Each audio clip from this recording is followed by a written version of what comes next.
Well, today we will take up the fourth aspect of the mother, the aspect of Mahasaraswati.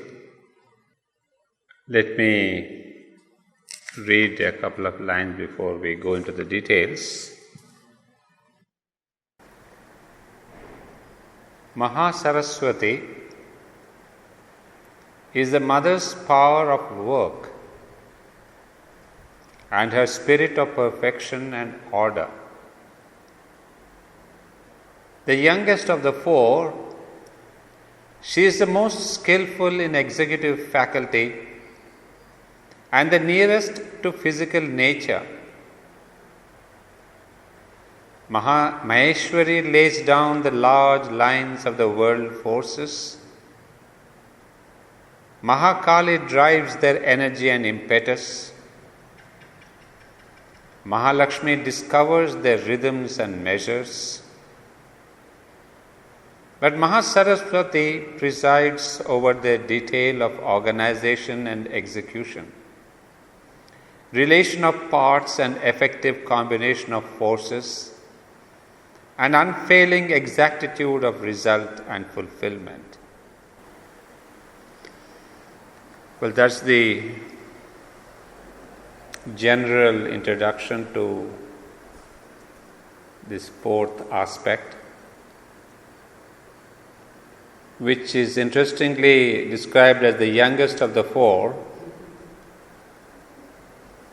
And of course, someone does catch the mother on this question, how is it that she is the youngest of the four? And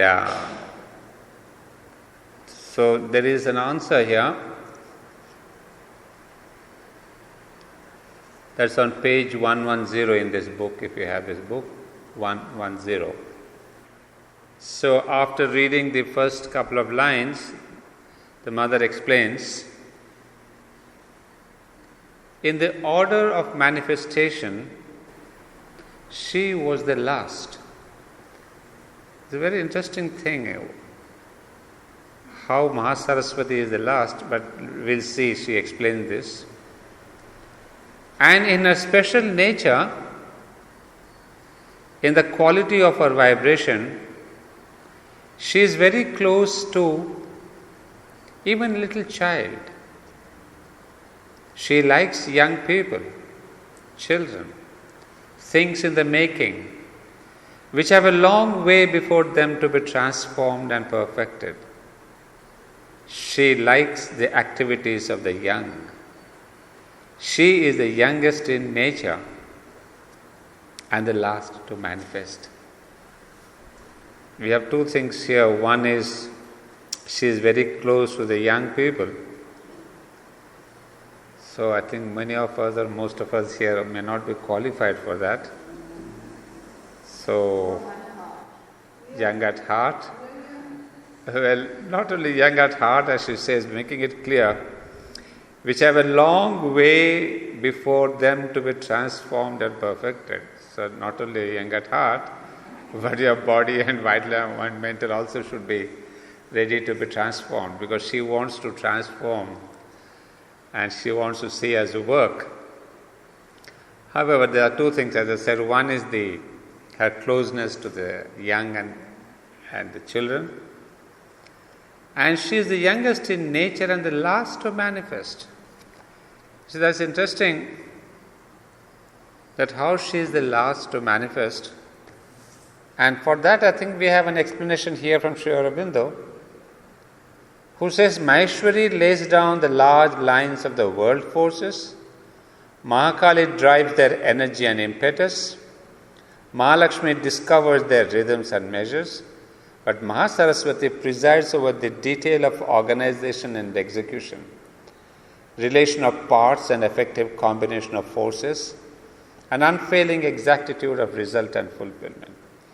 So if you can imagine any work that is undertaken, you see, let's take the example of an architect. Before he starts on a project, we have the famous example of Roger Angers himself.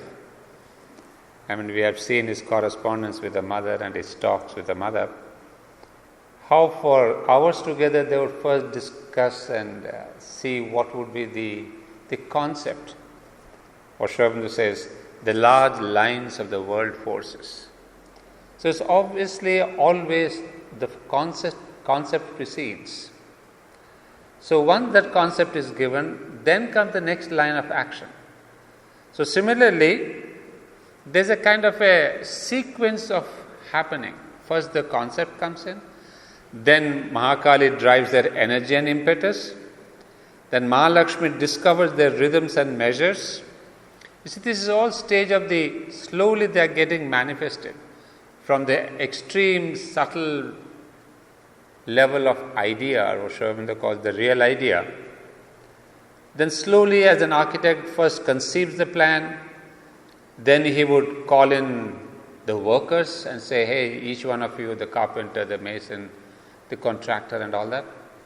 Then the third level, really the material, the sand and the bricks and all of them they are bought and put in position.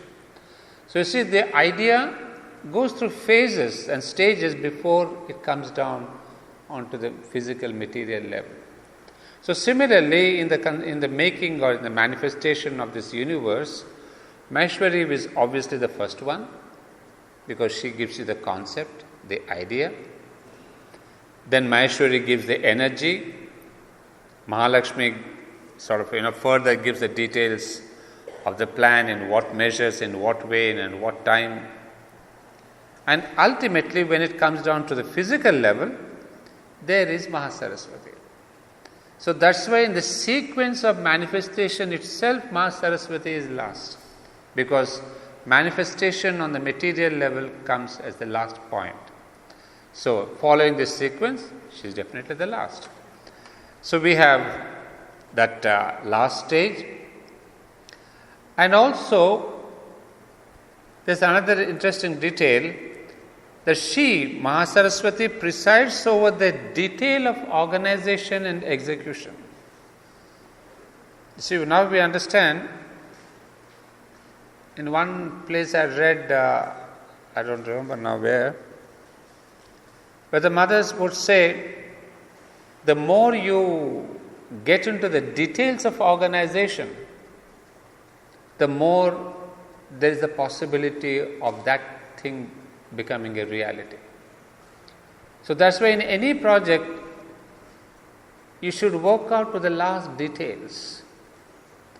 So when you come to the last details, we see exactly that's the aspect of Saraswati, Mahasaraswati, detail of organization and execution. So if you leave a concept midway saying, okay, it should be like that, it ought to be like that, then the things of manifesting it are lesser. So now I can understand why the mother was having this indefinite sessions with Roger Angers and other people concerned, to really point out what would be Matri Mandir in exact detail. In fact, as all of us know, she has even given the measurement of the base of Matri Mandir. How many meters the width, how many meters the radius and all that. So it is very interesting to see that mother really gave the meters, how many meters. Normally, one would have left saying, oh, it should be a place like that. Of course, we all know, we have read it in Auroville literature by the mother, that she insisted on the inner chamber, and she seems to have told Roger, the outer form, I don't mind, whatever you people think it. So she was wanting to see, because she had visualized and envisioned and seen the inner chamber. So she gave the ultimate details of the inner chamber, so that chamber gets manifested according to her will and wish. Whereas the outer is a sphere, or Roger Angers went with an idea of what in India we call the egg of Brahman. The whole shape was in the shape of an egg, and so all kinds of shapes were invited. So she was not very much particular about the outer.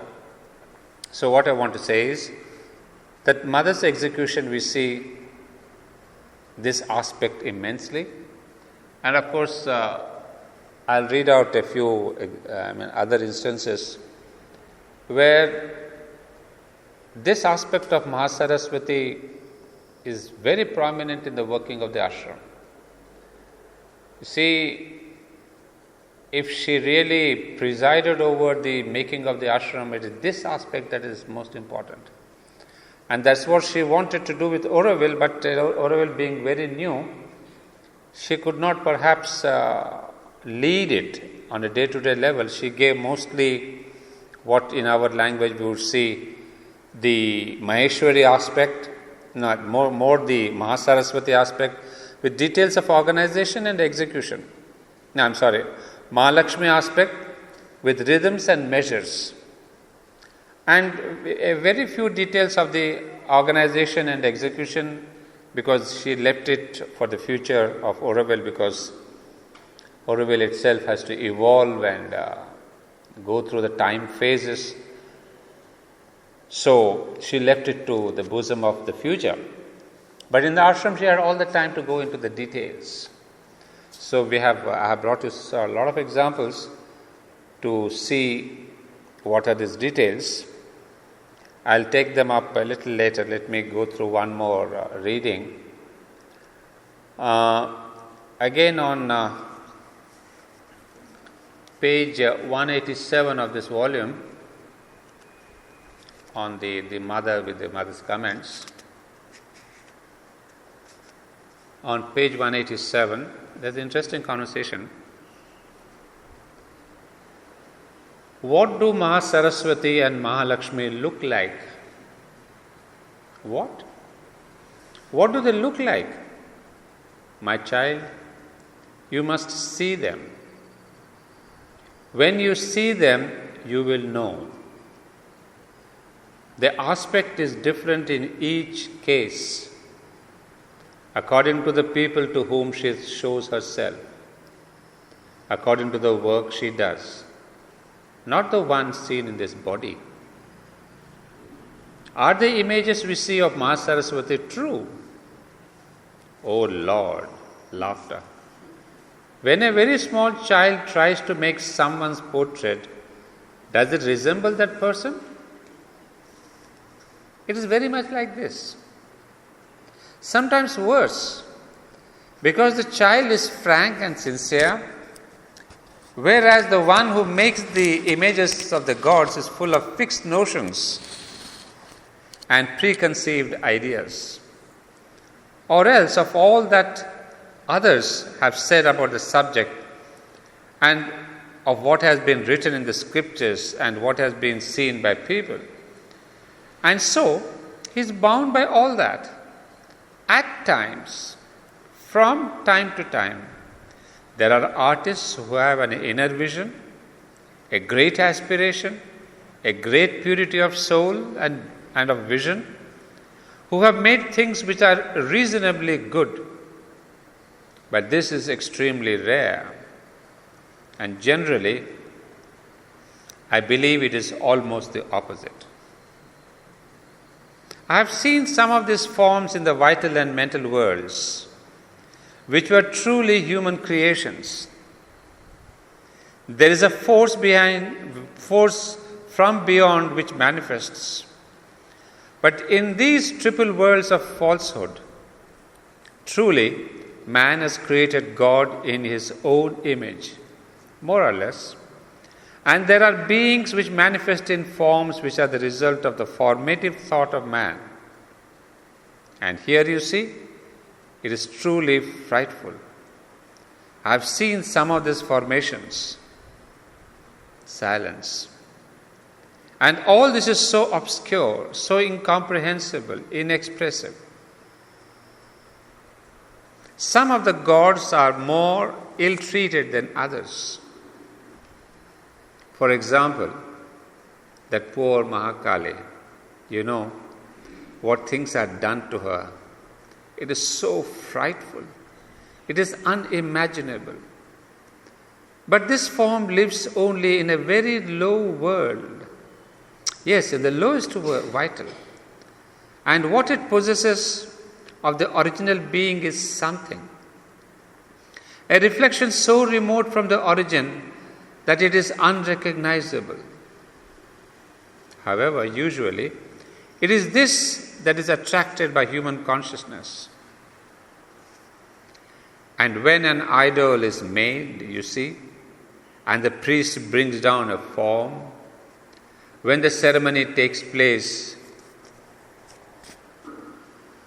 in a regular manner, he puts himself in an inner state of invocation and tries to bring down a form or an emanation of the Godhead into the idol in order to give it a power.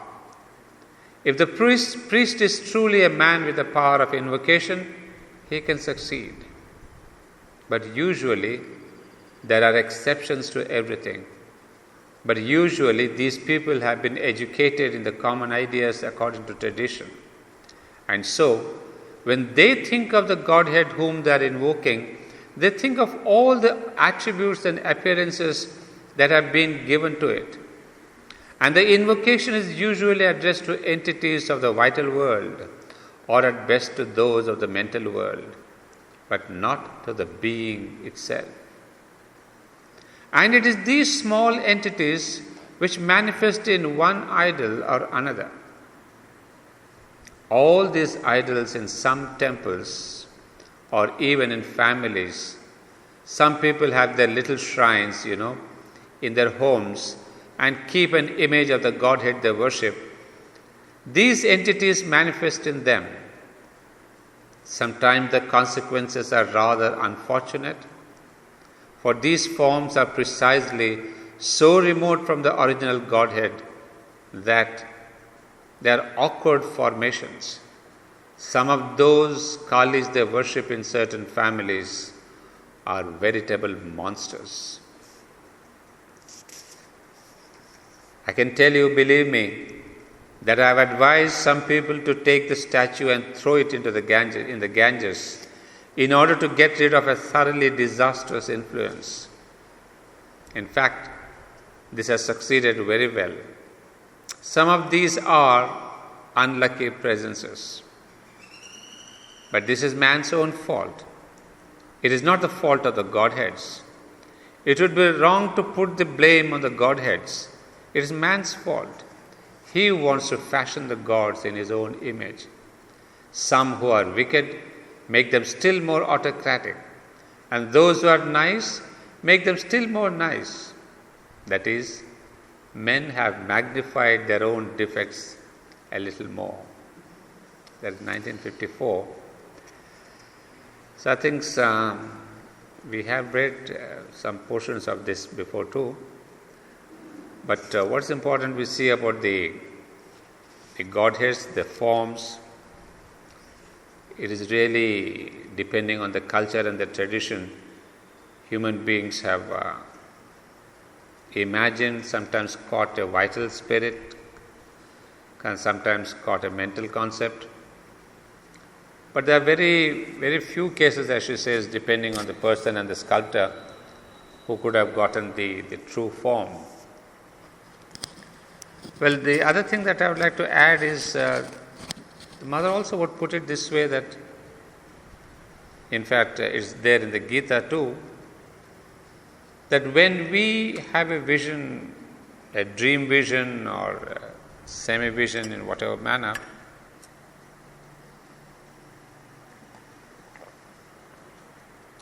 we see the Godhead as we believe it to be. So a Christian would see Mother Mary in the form that they have been given in the sculptures and in the literature, whereas a Hindu would see Mother Mary as Kali or Saraswati or somebody. So there's a lot of cultural ethos that gets into our even visions, not only imagination. And there Sri Krishna would say, why not?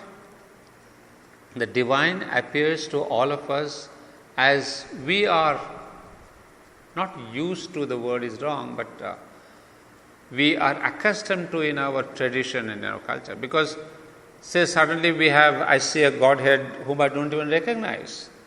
Maybe it's a Greek god or a god from Africa or a god from China. So I won't have that devotional spur. Whereas if I see the Godhead in a form that I respect and I adore and admire, then immediately there's a sense of the gratitude, the devotion, the bhakti that comes out. So Sri Krishna would say, well, God does appear to people in the form that they would like it to be, because it is a matter of one's own individual aspiration and growth. So it is again the same thing that can be applied to Mother and Sri Aurobindo, that some of us see the dreams of Mother and Sri Aurobindo, or see them in our dreams because they appear, the divine form of the consciousness appears as the Mother and Sri Aurobindo. So it is a kind of a secret of the world manifestation of the Shakti, that she takes the forms that our being adores. So now coming back to our reading, I'll take up the next line. The science and craft and technique of things are Maheshwari's province. So it's very interesting to see science he mentions specifically, and craft and technique of things. I mean, all this question of technology and all that comes under her province. Always she holds in her nature and can give to those whom she has chosen the intimate and precise knowledge, the subtlety and patience, the accuracy of intuitive mind and conscious hand and discerning eye of the perfect worker. This power is the strong, the tireless, the careful and efficient builder, organizer, administrator, technician, artisan, and classifier of the worlds. When she takes up the transformation and new building of the nature, her action is laborious and minute, and often seems to our impatience slow and interminable, but it is persistent, integral, and flawless. Well, when I read this sentence, that she is the tireless, careful, and efficient builder, organizer, administrator, technician and artisan and classifier of the worlds, well, obviously, for me, as I've told you before, this aspect of the mother in the context of the ashram is very obvious, and nowadays we have lots of books coming out which give us many examples of this kind of the mother looking into the building and the organizing of the ashram. Let me read out to you a couple of such instances where the mother is really looking into the detail on the individual level, more on the individual level materially, psychologically, spiritually, whatever level you want to call. But you see the amount of care she takes. Here I have something to read out from October 2012 issue of Mother India, and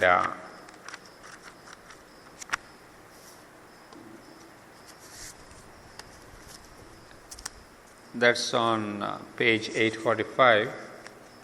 You may note down if you have.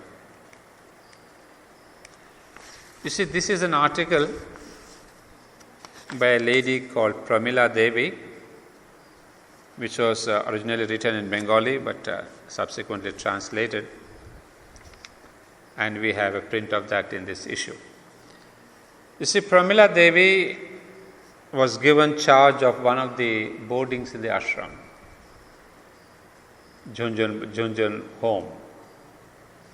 She became the guardian to look after the children. That's the background. So she had not yet been given the work, but she was told that she should be taking it up. And there was some confusion. So one day she goes to Nolinira.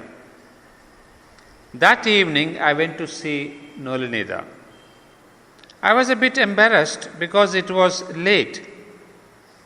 Nolinida could understand that I was feeling guilty. He was sitting in his chair, resting.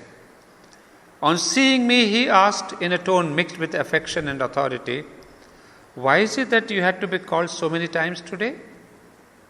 Someone went to tell you after 9 o'clock. He went once again at 10 o'clock, and not finding you there, he came back." I replied, "Nolinida, I'd come at 4 o'clock. You were upstairs at that time." "How did you know that?" Nolinida asked. "When I saw your shoes at the door, I understood that you had gone upstairs to see the mother." Well, that, because I too remember, Nolinida had this habit that when he went to the mother, he would always leave his slippers in front of the room.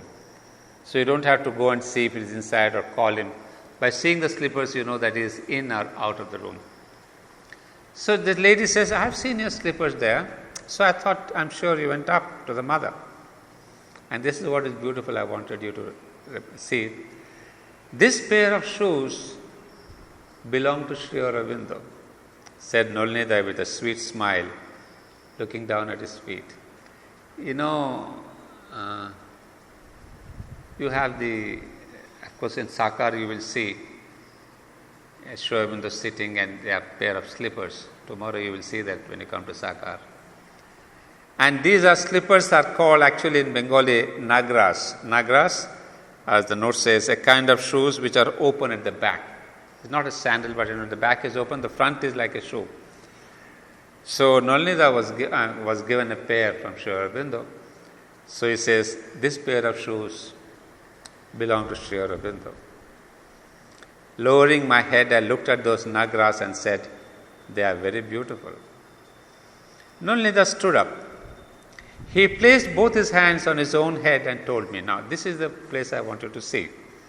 He placed both his hands on his own head and told me, "This morning, the mother gave blessings with both her hands and said, 'Tell Pramila that I am blessing her like this for taking charge of Junjun home. Had the mother been well, she would have called you.'" So Nolinida is saying, "Now, I cannot bless you like the mother by placing my hands on your head, can I? That blessing is equal to ambrosia. Now tell me what you think." So one is, of course, Nolinida's extraordinary transparency where he says, "I cannot bless you."